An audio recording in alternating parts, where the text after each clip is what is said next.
na hindi nyo alam. Ganyan ba ang gawain? Ano namin dito?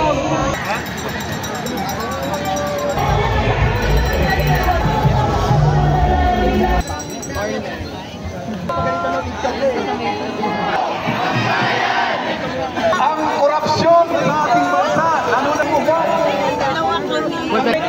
Isa lang. Ang isang sama. Yun.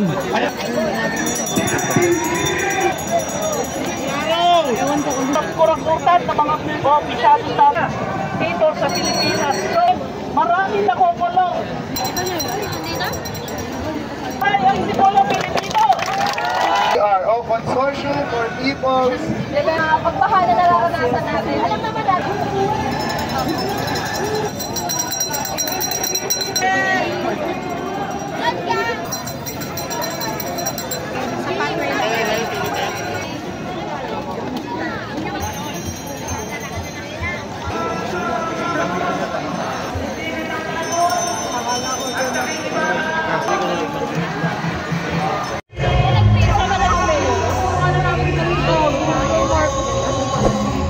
Battle na nakalagay.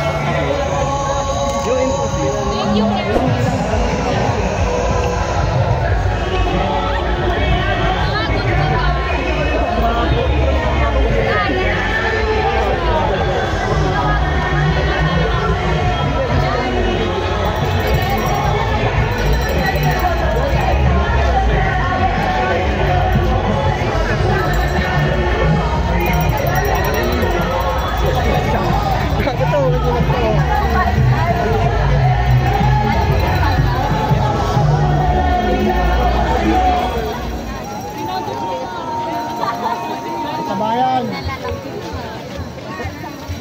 Balik ba po? Nakikita ang mga lang tayo.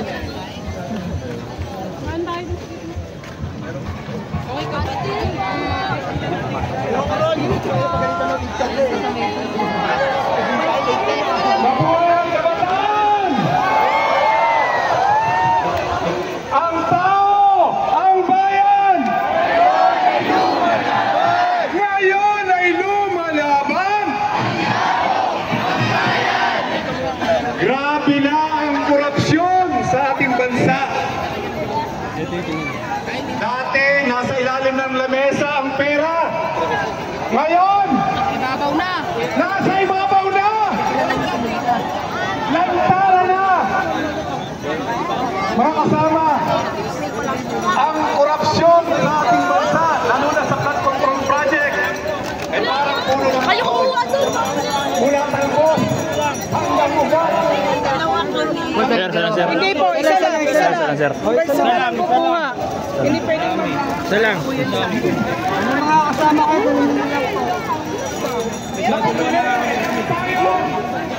Eh. 50 milyon! May kasama Deeply.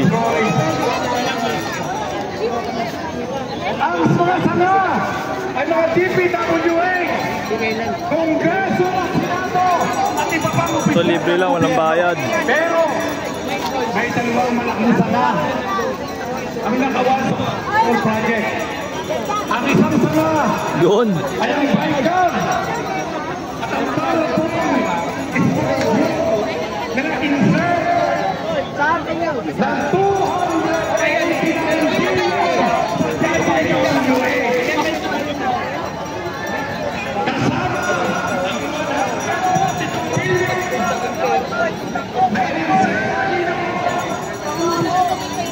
Libre tayo ng payong.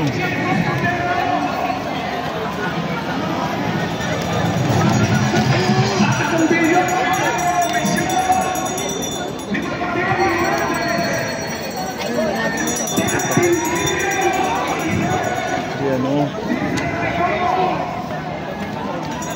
At meron pa isang nagpunta sa akin na hindi nyo alam.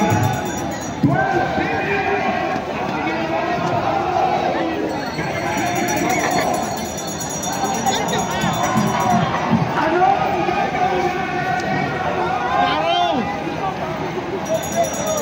Ano? Ewan ko kung gusto mo.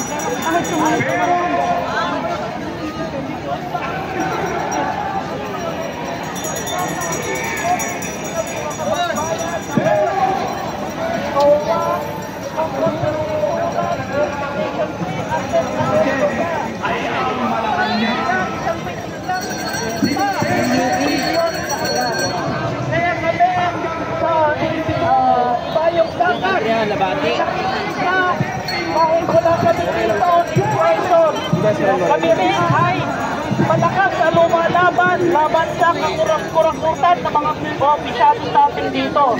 So, bagong bayani ang tawag sa amin, kaya lang kami ay ginagatasang bakan. Ang aming pinaghirapan ay ginagatasan doon pa lang sa ibang bansa.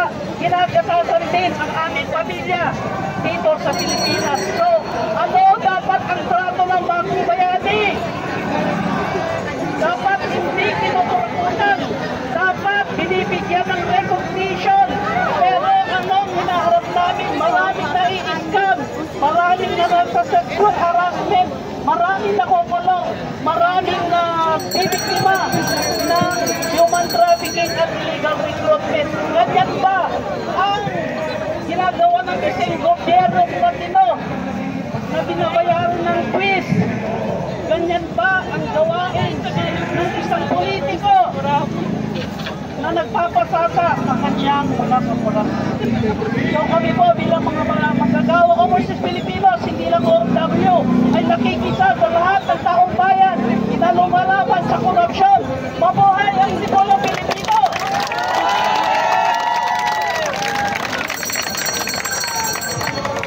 Ayun.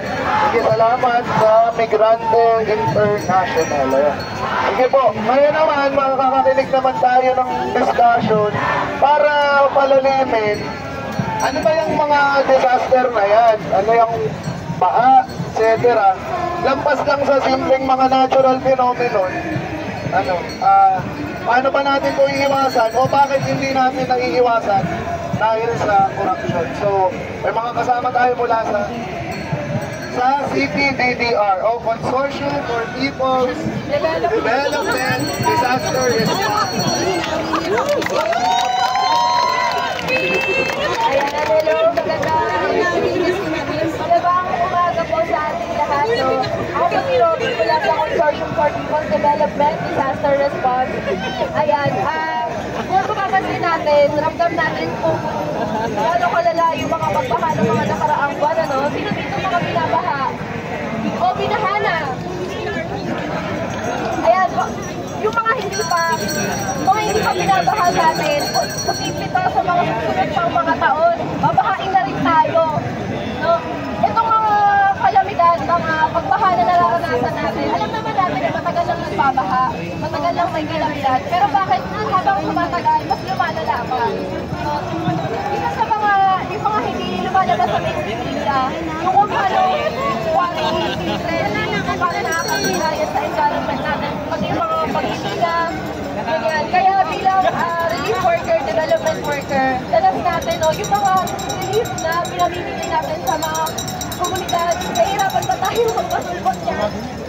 Kumpara din sa mga binibigay na galing mula sa gobyerno, no? Yung iba dyan, nakakakulitan pa sila dyan, yung mga nakakuha nila mula sa iba-ibang mga pinagkakalingan ng mga tulong. Sa intersection ng trans.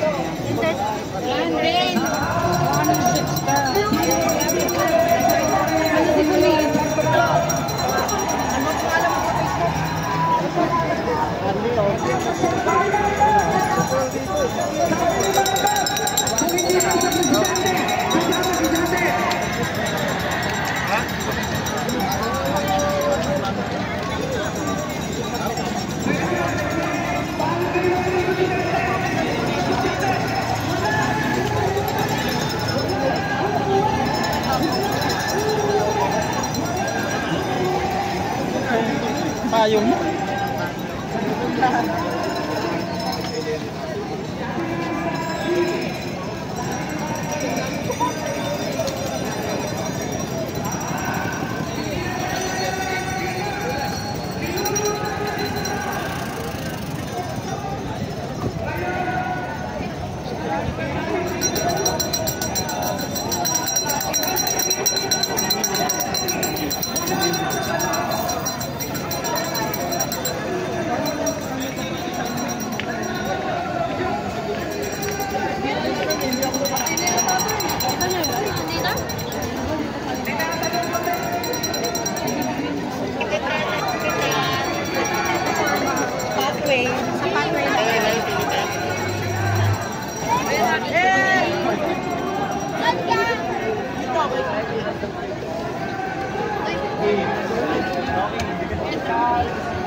Marami yan eh.